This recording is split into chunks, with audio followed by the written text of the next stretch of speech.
What's up, guys? It's Jake. Me and Larson are back. You should, at this point, I hope you've already watched the SEC preview.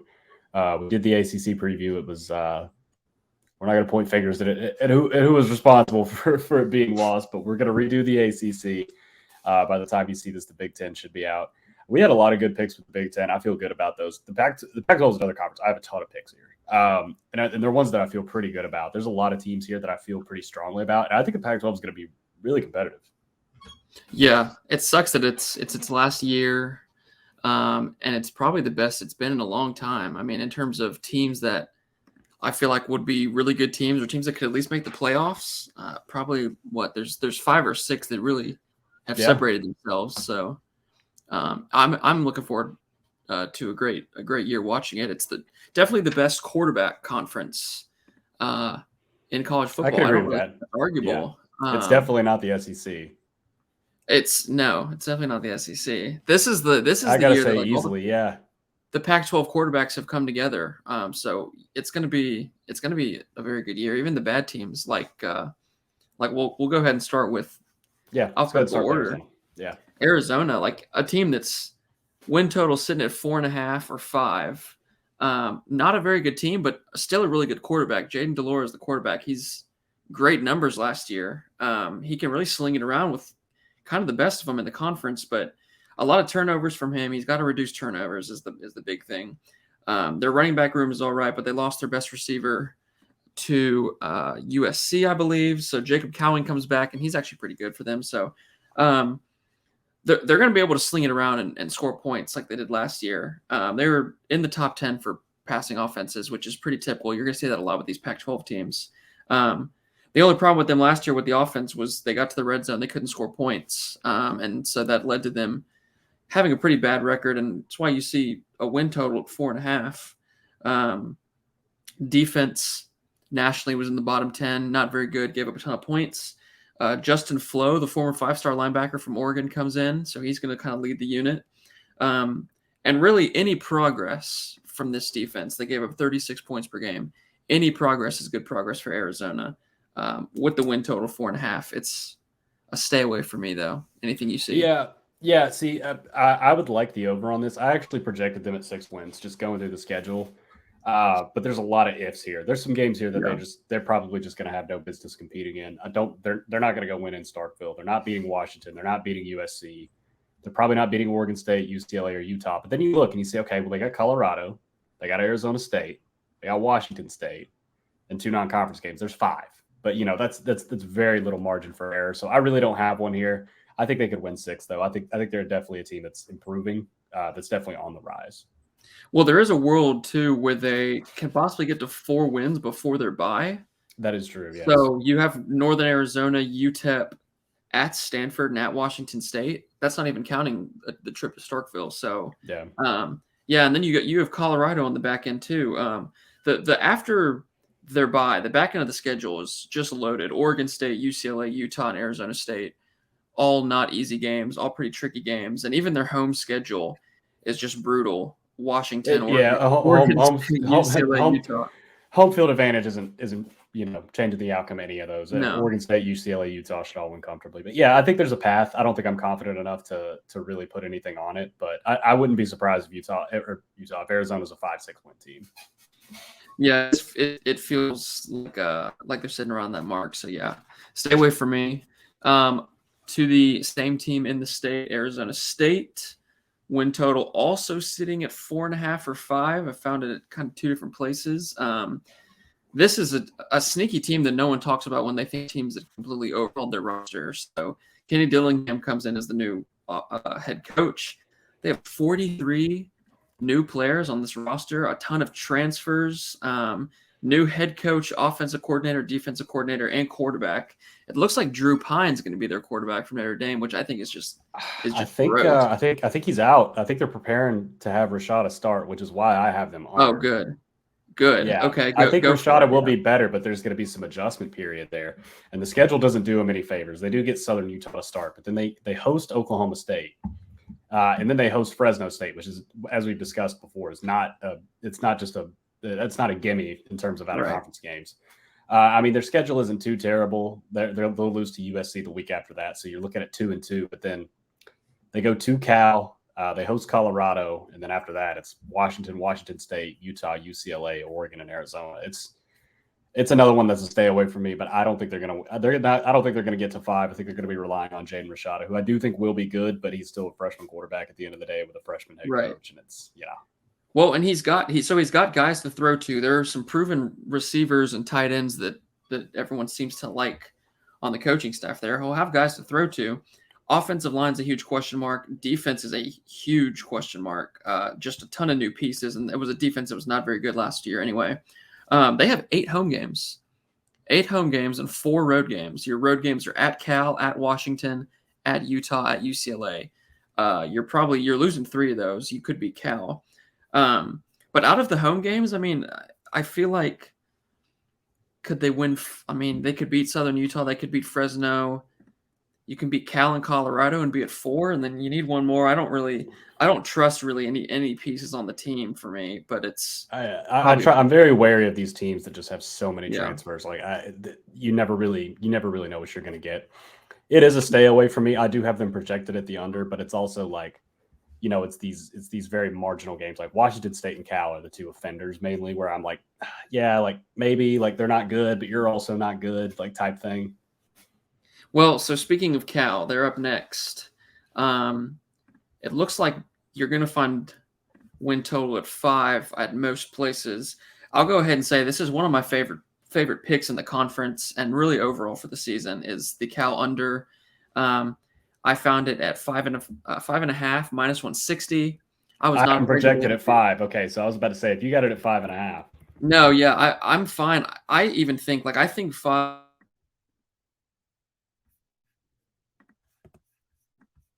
I would play the 5, and I did actually play the 5 under 5 at even money, so that's good, at least a push. There's no chance that they're winning 6 games.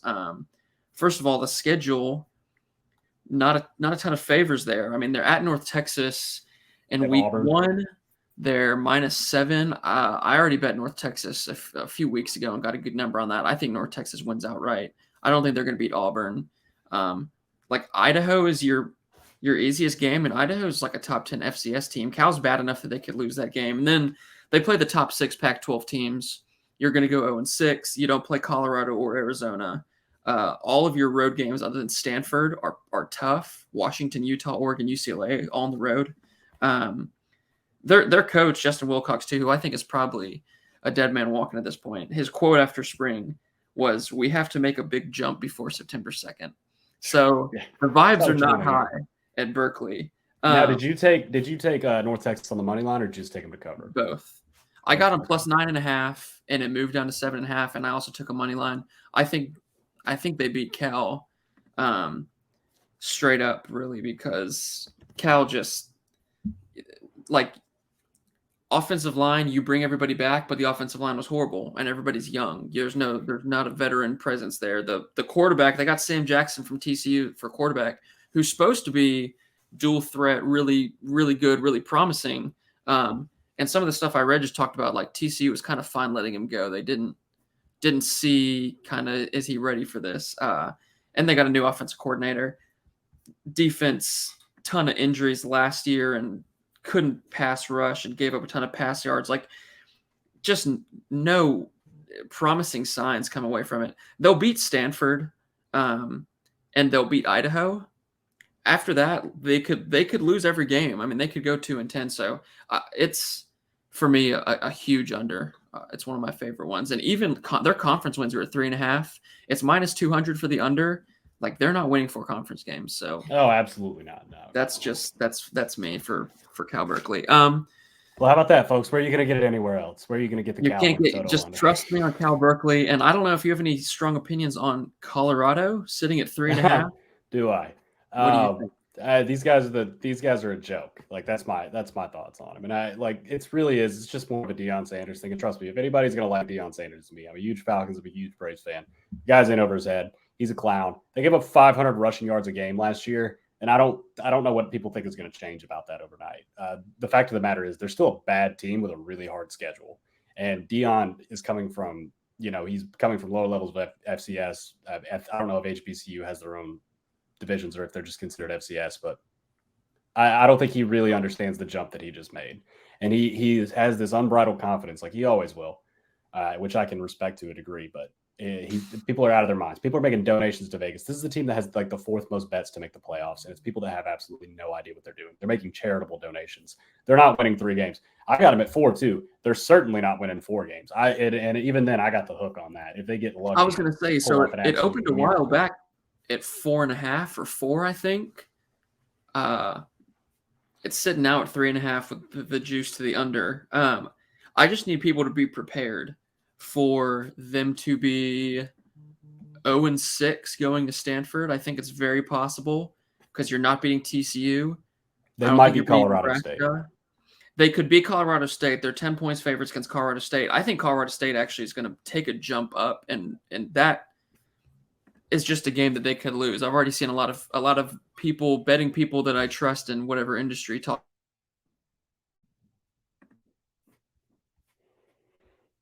about there. It's just a murderer's row. I mean, they play all the good teams. After the back end of the schedule after the bye is not good at all.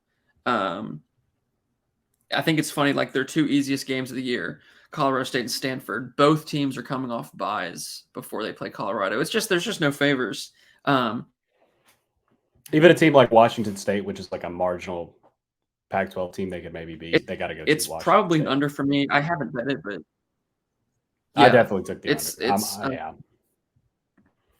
It's probably a stay away for me, but yeah, I think people think that this team has more talent than it does. I mean, they have those few guys. You have your Travis Hunter, who's going to play both sides. You have your Cormani McClain. You have like even his son, the quarterback. Kavasier Smoke is their running back from Kentucky. That dude's been in college for like 7 years.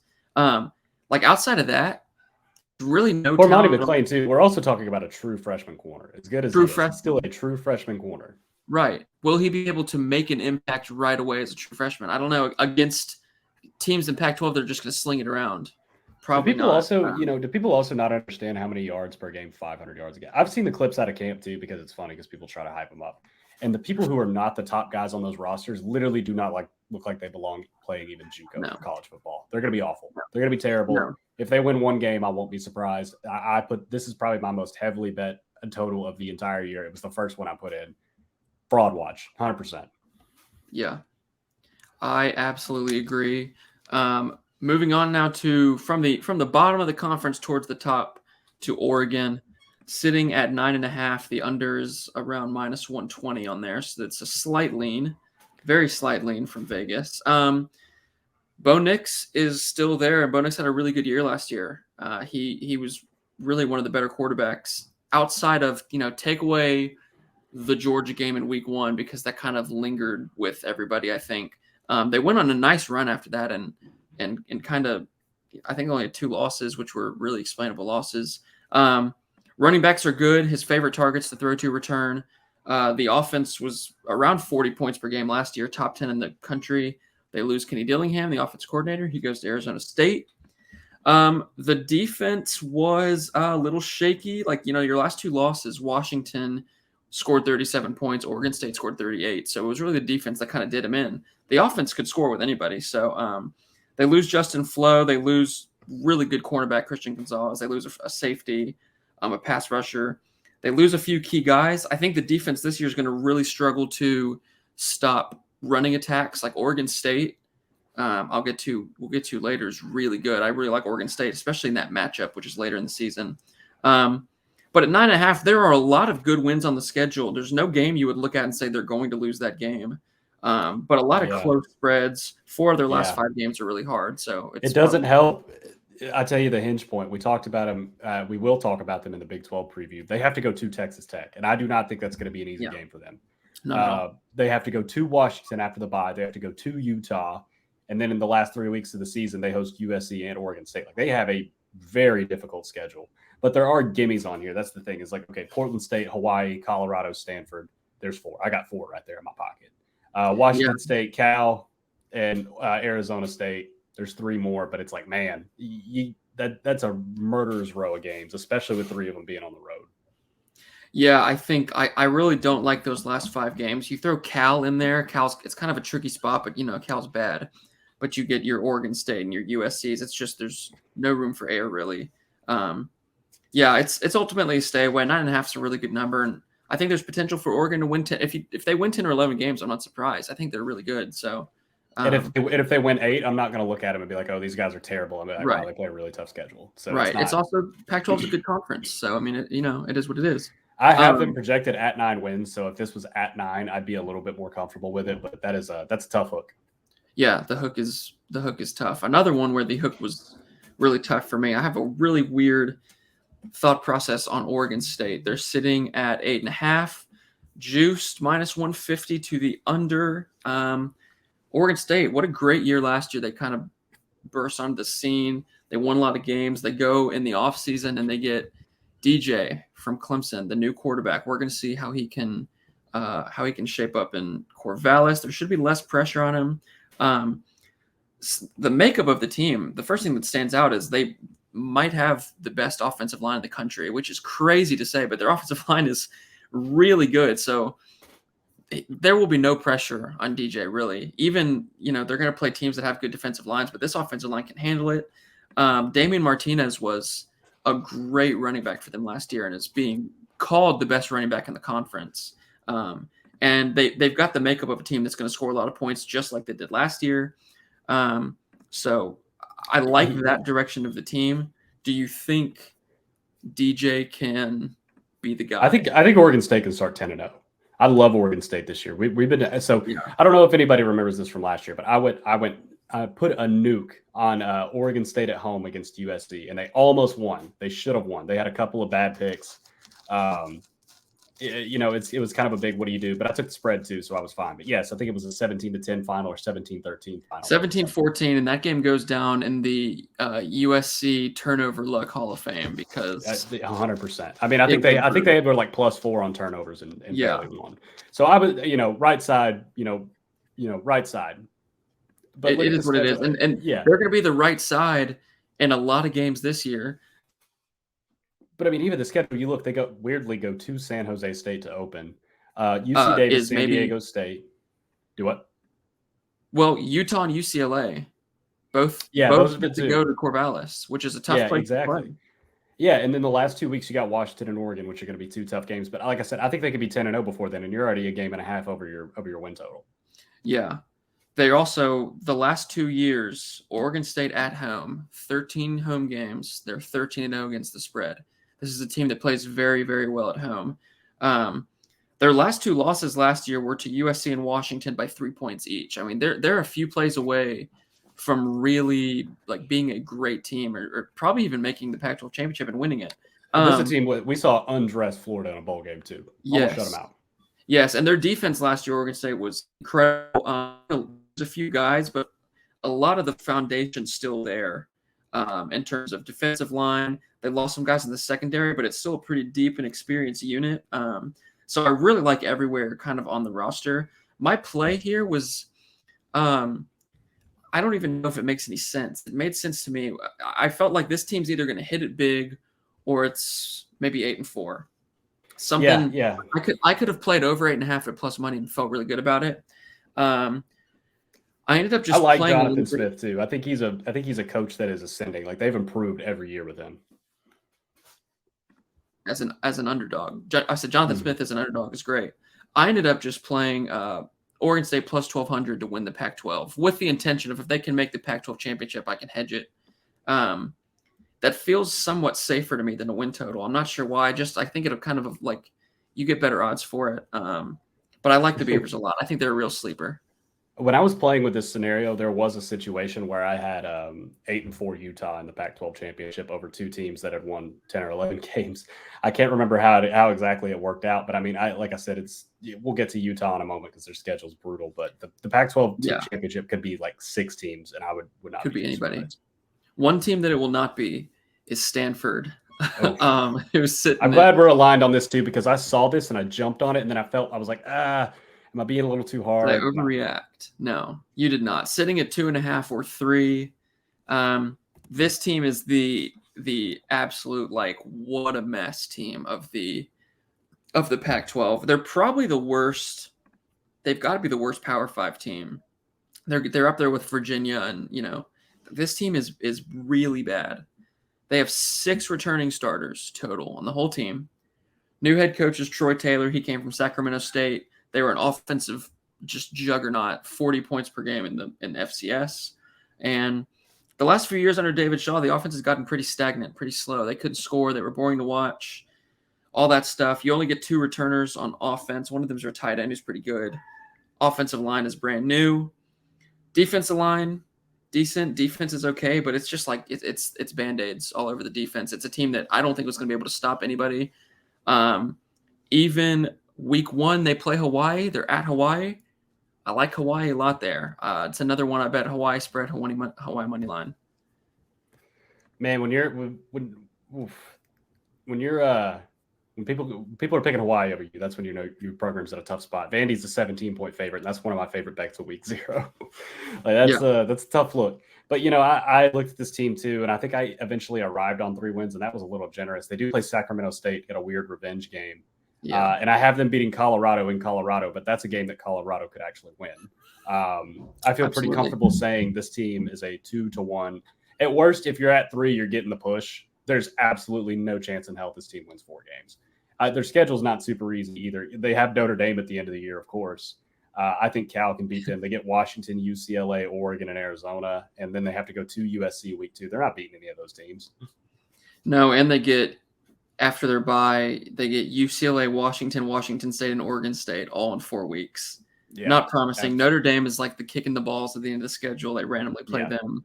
I would not bet under 2.5 because what if they beat Hawaii, Sacramento State, Colorado, or Cal? I guess it's realistic they could win 3 games. I took the 3. I think you got the 3. 3 is safe enough. Yeah, 3 is safe enough for me. Yeah, and even if you look at that Cal game at the end of the year, which is really if they beat Colorado and get to 3 wins, that Cal game at the end of the year is realistically one of the only ones that they could even be competitive in my opinion. And so you can hedge a little bit right there because they're not beating any of the rest of those teams. If they beat Cal, like you said, it's UCLA, Washington State, Oregon State, and Notre Dame besides Cal. They're not winning any of those. Yeah, messy Stanford. It's an under for both of us. UCLA sitting at 8.5.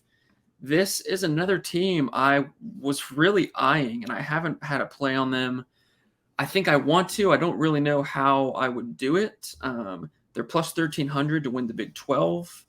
This is a team that reloads a lot with transfers, with young guys. They've got to replace Dorian Thompson-Robinson, Zach Charbonnet, a few linemen and wide receivers. So there's some new guys coming in, but a lot of the new guys are really promising. They've got whoever starts a quarterback for them is going to be fine. Dante Moore is a 5-star. A lot of people like him. Ethan Garbers has been there for a few years and is probably the favorite to win the job. They're going to be in good hands at quarterback. They're going to be in good hands at running back. They got Carson Steele from Ball State, who is an awesome action guy. And they got good tight ends. So I think the offensive line's okay. It's a little bit of a question mark, but it should be fine. I think the offense is going to be fine overall. And they return enough key guys on defense that, I'm not, shaking my head or anything. So this is a team, I think the schedule's not that bad for it's definitely wins. They could not. Easily win 9, I think. Yeah, see, I have them at 9 wins. The only losses I have, all road games at Utah week 4, at Oregon State week 7, and at USC.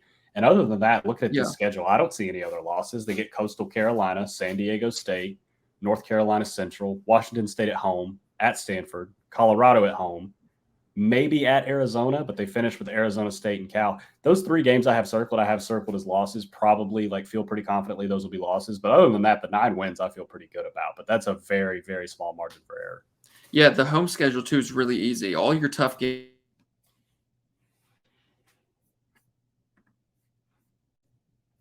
Win out, you're 9-3, and you go over. So I really thought about playing that. I also thought about just playing them to win the Pac-12. If I can get UCLA or Oregon State in the Pac-12 championship game, it's a hedge. I would feel really good about that. They lost a lot of close games last year too. This was a team that, like Oregon State, was a few plays away from being a really, really good team. And they don't play Oregon or Washington this year, which is helpful. So I haven't played anything yet. It's definitely something I'm looking at, but 9 wins is definitely realistic for them, I think. Yeah, I think 9 is probably your ceiling, but it's also probably your floor in a weird way. Unless you just They're a really, perfect really 9-3 trip up. team.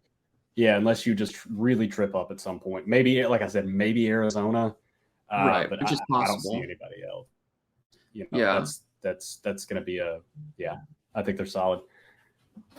Yeah, and then their crosstown rivals USC. Everyone's talking about USC, which is probably right. They're sitting at 9.5, juiced heavily to the over. There's also a 10 out there.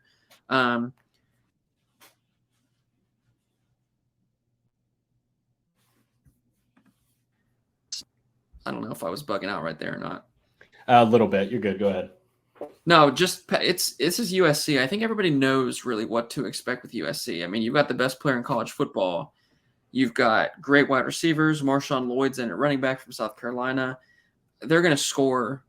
They're going to score a ton of points. It's USC. It's the defense, man. I mean, everyone's been dragging Alex Grinch the whole offseason because of how bad he's been. Why has Lincoln Riley kept him around? I don't know what kind of dirt he has on Lincoln Riley. Yeah, seriously, he knows something because he keeps him around. And this is the team that just like if the defense could give them a little bit of help, they'd be fine. And he was lucky last year too. The funny thing is, like, the defense was bad last year. He was lucky because their turnover plus 22 turnover margin. They were lucky with a lot of their turnovers. If they didn't have the best turnover margin in the country, it would have been a way worse scene, and they would have lost to Oregon State. That's for sure. So it's a great team. I have no play for them. I actually, if I had to, I'd probably take the under.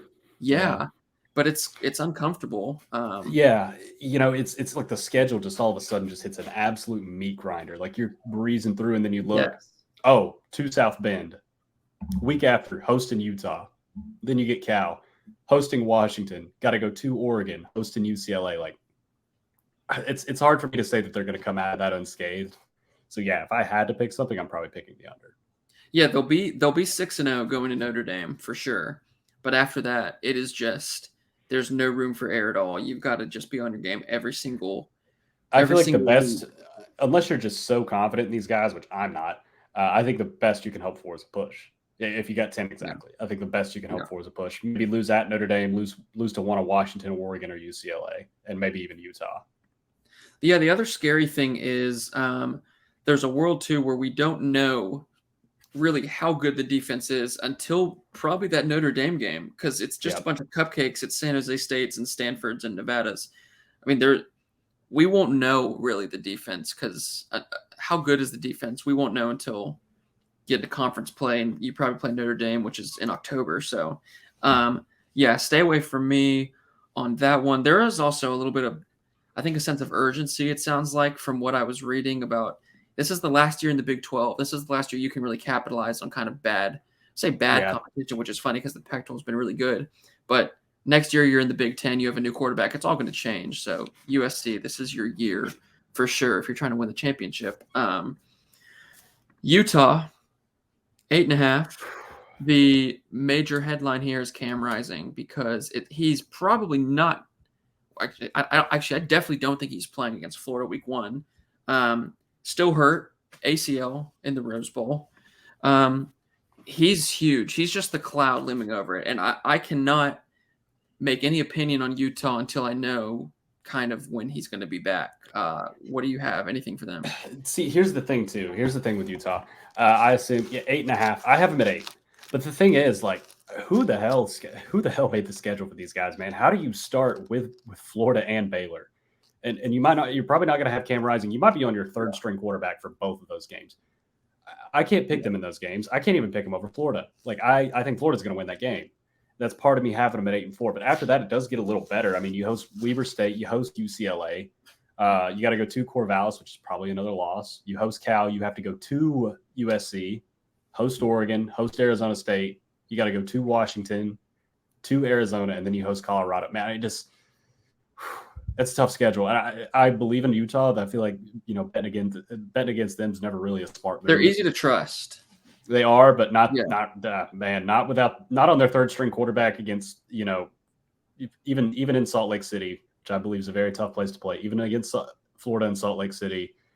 and then you got to go to Baylor. Like you're starting 0-2, and you're trying to sell me on over 8.5 wins. I just can't do it. Yeah, I think there's also a chance that maybe they just play Florida, Baylor, Weber State with the backup quarterback, and then bring Rising back in week 4 against UCLA is probably right. I think you said earlier having Utah 8-4, but in the Pac-12 championship is actually realistic. If they lose Florida and Baylor and you're 1-2 going to UCLA, then you win out in conference or something. You just got to win the tiebreaker against like Washington and I guess would it be USC maybe or somebody like that. You get the point, but it's still there's still a path even if they are around there, maybe like a 9-3 too. Yeah, on the roster, other than Rising, it's pretty set in stone. I mean, they have 3 running backs who are all good. They have a really good tight end room in their offensive line. Their coaching staff talking about offensive line's deep and experience. Like they've got good players. It's just all coming down to Rising. So yeah. So next at 9.5. I like Washington a lot. I have Washington creeping up on 11 wins. I think I have them finishing at 2. Yeah. But I mean, man, this is another one of those. We talk about the Pac-12 being competitive. That there's a little chunk of schedule down there that concerns me. But if you talk about this Washington team, if they were playing the schedule like 5-6 years ago, this would be a murderer's row. They got to host Boise State and they got to go to East Lansing. Yeah, which I don't think they'll have any problem there. They should be 5-0. We're low on both of those teams. I know we're both on the under for Boise State as well, and we both think Michigan State's going to be pretty bad. So I have those chalked up as wins. Host Cal, win. To Arizona, win. Then they get a bye before they host Oregon.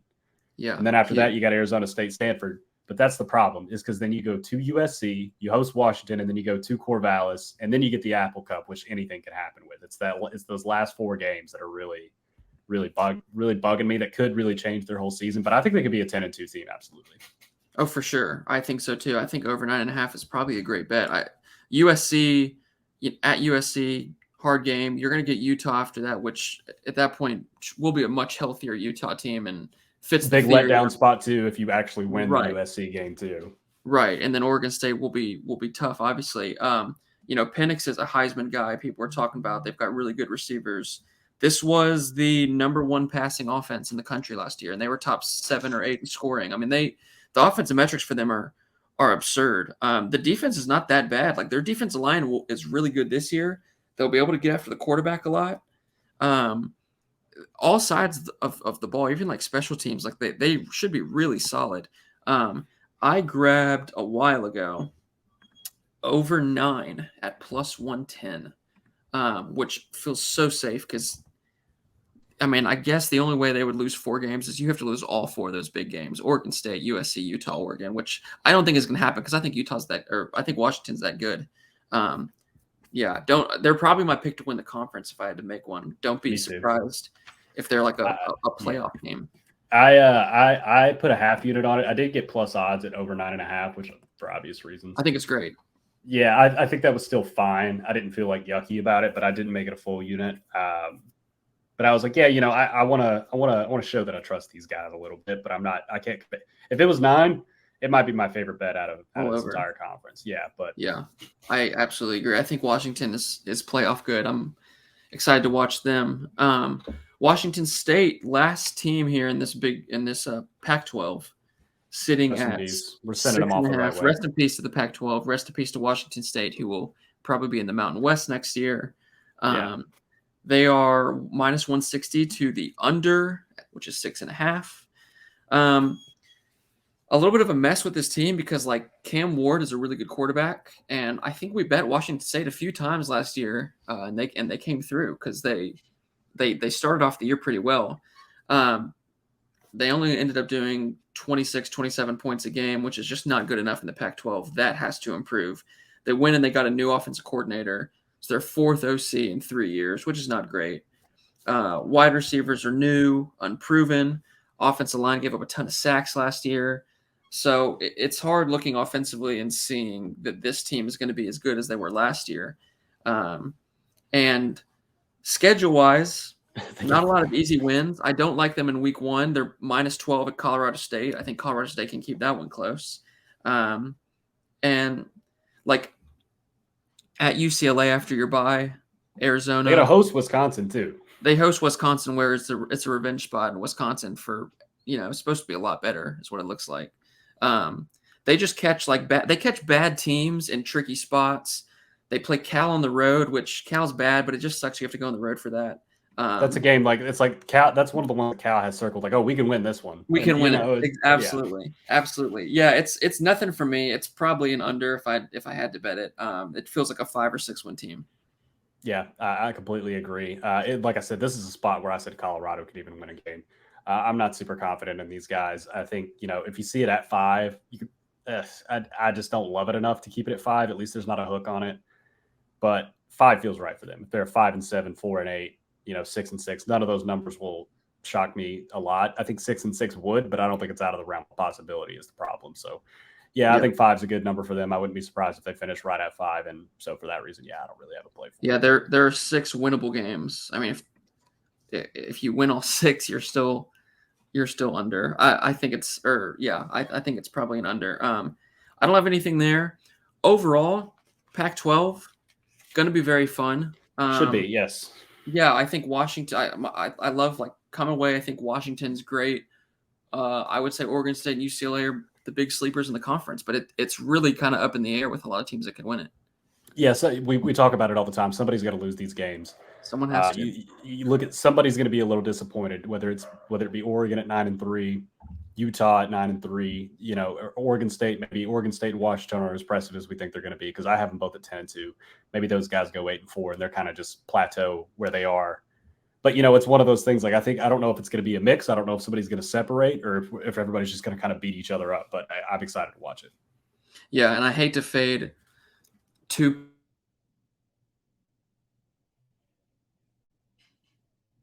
Pac-12. That's the way it goes. So I'm excited to, I guess, see how it all shapes up. But you're going to have Stanford and Colorado, who legitimately might combine for 2 or 3 wins together. It's going to be a completely crazy conference, but I love it. It's going to be so much fun at night. This is what college football is all about, and we got to cherish it because it's the last year of the real Pac-12. So RIP. Yeah, definitely. We wanted to pay our respects properly. I think we did a good job. I think we covered these guys pretty thoroughly. It'll be fun to watch. Guys, we're gonna circle back. We're gonna finish up with the Big 12, and then we're gonna do the ACC and some G5 picks, which will be fun. I have a few interesting G5 ones. I know Larsen does too. We had some good ones on the ACC. We had a great conversation about the ACC that'll never be seen again because of Chase. We'll try to match the energy next time. Yeah. Thank you guys so much for tuning in, though. If you made it this far, please sub. We are going to be doing college football locks all season. We'll be covering every week. We'll have a bunch of picks. We'll be watching these preseason picks as well. But stay tuned. Thanks, guys.